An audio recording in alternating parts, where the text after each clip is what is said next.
Chapter 3. A queer story and a new friend. The three children stared at George in the greatest surprise. George stared back at them. "What do you mean?" said Dick, at last. "Kieran Island can't belong to you. You're just boasting." "No, I'm not," said George. "You ask Mother. If you're not going to believe what I say, I won't tell you another word more. But I don't tell untruths. I think it's being a coward if you don't tell the truth, and I'm not a coward." Julian remembered that Aunt Fanny had said that George was absolutely truthful, and he scratched his head and looked at George again. How could she be possibly telling the truth? "Well, of course we'll believe you if you tell us the truth," he said. "But it does sound a bit extraordinary, you know. Really it does. Children don't usually own islands, even funny little ones like that." "It isn't a funny little island," said George, fiercely. "It's lovely. There are rabbits there, as tame as can be, and the big cormorants sit on the other side, and all kinds of gulls go there. The castle is wonderful too, even if it is all in ruins." "It sounds fine," said Dick. "How does it belong to you, Georgina?" George glared at him and didn't answer. "Sorry," said Dick, hastily. "I didn't mean to call you Georgina. I meant to call you George." "Go on, George, tell us how the island belongs to you," said Julian, slipping his arm through his sulky little cousin's. She pulled away from him at once. "Don't do that," she said. "I'm not sure that I want to make friends with you yet." All right," said Julian, losing patience. "Be enemies or anything you like. We don't care. But we like your mother awfully, and we don't want her to think we won't make friends with you." "Do you like my mother?" said George, her bright blue eyes softening a little. "Yes, she's a dear, isn't she? Well, all right, I'll tell you how Kieran Castle belongs to me. Come and sit down here in this corner where nobody can hear us." They all sat down in a sandy corner of the beach. George looked across at the little island in the bay. "It's like this," she said. "Years ago my mother's people owned nearly all the land around here. Then they got poor, and had to sell most of it. But they could never sell that little island, because nobody thought it worth anything, especially as the castle has been ruined for years." "Fancy nobody wanting to buy a dear little island like that," said Dick. "I'd buy it at once if I had the money. All that's left of what Mother's family owned is our own house, Kieran Cottage, and a farm a little way off, and Kieran Island," said George. "Mother says when I'm grown up it will be mine. She says she doesn't want it now, either, so she's sort of given it to me. It belongs to me. It's my own private island, and I don't let anyone go there unless they get my permission." The three children stared at her. They believed every word George said, for it was quite plain that the girl was speaking the truth. Fancy having an island of your very own. They thought she was very lucky indeed. "Oh, Georgina, I mean George," said Dick. "I do think you're lucky. It looks such a nice island. I hope you'll be friends with us and take us there one day soon. You simply can't imagine how we'd love it." "Well, I might," said George, pleased at the interest she had caused. "I'll see. I never have taken anyone there yet, though some of the boys and girls round here have begged me to. But I don't like them, so I haven't." There was a little silence as the four children looked out over the bay to where the island lay in the distance. The tide was going out. It almost looked as if they could wade over to the island.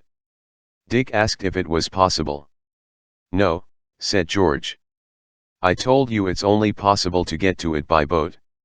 It's farther out than it looks, and the water is very, very deep.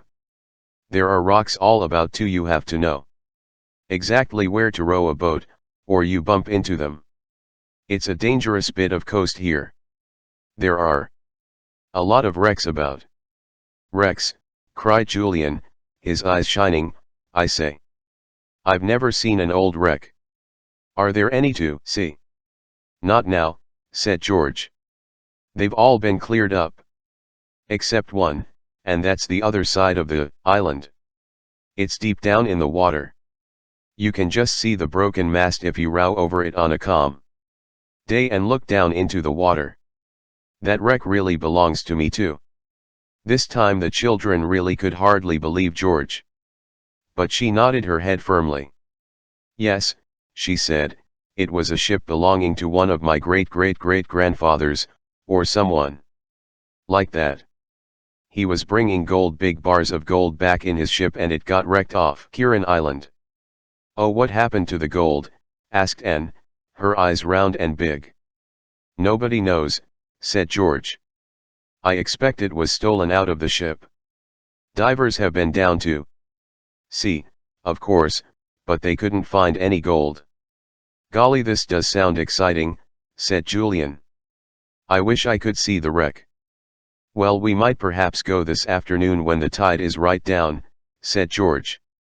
The water is so calm and clear today. We could see a bit of it. Oh, how wonderful, said Anne. I do so want to see a real live wreck. The others laughed. Well, it won't be very alive, said Dick. I say, George, what about a bathe? I must go and get Timothy first, said George. She got up. Who's Timothy? Said Dick. Can you keep a secret? Asked George. Nobody must know at home. Well, go on, what's the secret? Asked Julian. You can tell us. We're not sneaks. Timothy is my very greatest friend, said George. I couldn't do without him. But mother and father don't like him, so I have to keep him in secret. I'll go and fetch him. She ran off up the cliff path. The others watched her go. They thought she was the queerest girl they had ever known. Who in the world can Timothy be? Wondered Julian. Some fisher boy, I suppose, that George's parents don't approve of. The children lay back in the soft sand and waited. Soon they heard George's clear voice coming down from the cliff behind them. Come on, Timothy. Come on. They sat up and looked to see what Timothy was like. They saw no fisher boy but instead a big brown mongrel dog with an absurdly long tail and a big wide mouth that really seemed to grin. He was bounding all round George, mad with delight. She came running down to them. This is Timothy, she said. Don't you think he is simply perfect? As a dog, Timothy was far from perfect. He was the wrong shape, his head was too big, his ears were too pricked, his tail was too long, and it was quite impossible to say what kind of a dog he was supposed to be. But he was such a mad, friendly, clumsy, laughable creature that every one of the children adored him at once. Oh, you darling, said Anne, and got a lick on the nose. I say, isn't he grand, said Dick, and gave Timothy a friendly smack that made the dog bound madly all round him. I wish I had a dog like this, said Julian, who really loved dogs, and had always wanted one of his own. Oh, George, he's fine. Aren't you proud of him? The little girl smiled, and her face altered at once, and became sunny and pretty. She sat down on the sand and her dog cuddled up to her, licking her wherever he could find a bare piece of skin. I love him awfully, she said. I found him out on the moors when he was just a pup, a year ago. And I took him home. At first mother liked him, but when he grew bigger he got terribly naughty. What did he do? Asked Anne. Well, he's an awfully chewy kind of dog, said George. He chewed up everything he could. A new rug mother had bought her, nicest hat father's slippers, some of his papers, and things like that. And he barked too. I liked his bark, but father didn't. He said it nearly drove him mad. He hit Timothy and that made me angry, so I was awfully rude to him. Did you get spanked? Said Anne. I wouldn't like to be rude to your father. He looks fierce. George looked out over the bay. Her face had gone sulky again. Well, it doesn't matter what punishment I got, she said, but the worst part of all was when father said I couldn't keep Timothy anymore, and mother backed father up and said Tim must go. I cried for days, and I never do cry, you know, because boys don't, and I like to be like a boy. Boys do cry sometimes, began Anne, looking at Dick, who had been a bit of a crybaby 3 or 4 years back. Dick gave her a sharp nudge, and she said no more. George looked at Anne. Boys don't cry, she said, obstinately. Anyway, I've never seen one, and I always try not to cry myself. It's so babyish. But I just couldn't help it when Timothy had to go. He cried too. The children looked with great respect at Timothy. They had not known that a dog could cry before. Do you mean he cried real tears? Asked Anne. No, not quite, said George. He's too brave for that. He cried with his voice howled and looked so miserable that he nearly broke my heart. And then I knew I couldn't possibly part with him. What happened then? Asked Julian. I went to Alf, a fisher boy I know, said George, and I asked him if he'd keep Tim for me, if I paid him all the pocket money I get. He said he would, and so he does. That's why I never have any money to spend. It all has to go on Tim. He seems to eat an awful lot, don't you, Tim? Woof, said Tim, and rolled over on his back, all his shaggy legs in the air. Julian tickled him. How do you manage when you want any sweets or ice creams? Said Anne, who spent most of her pocket money on things of that sort. I don't manage, said George. I go without, of course. This sounded awful to the other children, who loved ice creams, chocolates and sweets, and had a good many of them. They stared at George. Well, I suppose the other children who play on the beach share their sweets and ices with you. Sometimes, don't they? Asked Julian. I don't let them, said George. If I can never give them any myself, it's not fair to take them. So, I say no. The tinkle of an ice cream man's bell was heard in the distance. Julian felt in his pocket. He jumped up and rushed off, jingling his money. In a few moments he was back again, carrying 4 fat chocolate ice cream bars. He gave one to Dick, and one to Anne, and then held out one to George. She looked at it longingly, but shook her head. No, thanks, she said. You know what I just said? I haven't any money to buy them, so I can't share mine with you, and I can't take any from you. It's mean to take from people if you can't give even a little back. You can take from us, said Julian, trying to put the ice into George's brown hand. We're your cousins. No, thanks, said George again. Though I do think it's nice of you. She looked at Julian out of her blue eyes, and the boy frowned as he tried to think of a way to make the obstinate little girl take the ice. Then he smiled. Listen, he said, you've got something we badly want to share. In fact, you've got a lot of things we'd like to share, if only you'd let us. You share those with us, and let us share things like ices with you. See? What things have I got that you want to share?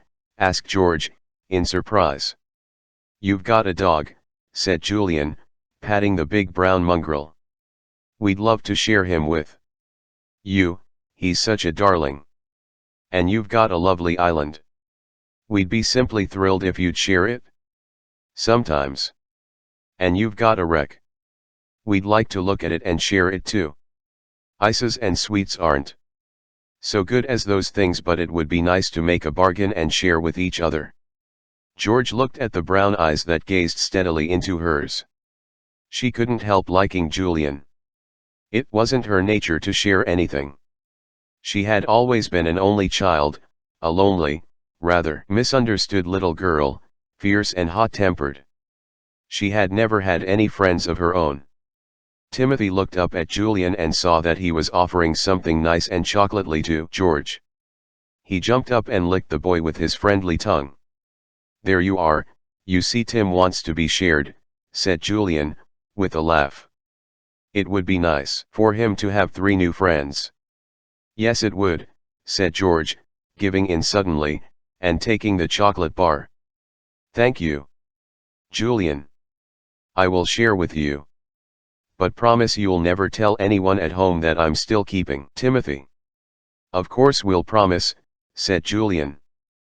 "But I can't imagine that your father or mother would mind, so long as Tim doesn't live in their house. How's the ice? Is it nice?" "Oh, the loveliest one I've ever tasted," said George, nibbling at it. "It's so cold. I haven't had one this year. It's simply delicious." Timothy tried to nibble it too. George gave him a few crumbs at the end. Then she turned and smiled at the 3 children. "You're nice," she said. "I'm glad you've come after all. Let's take a boat out this afternoon and row round the island to have a look at the wreck, shall we?" "Rather," said all 3 at once, and even Timothy wagged his tail as if he understood.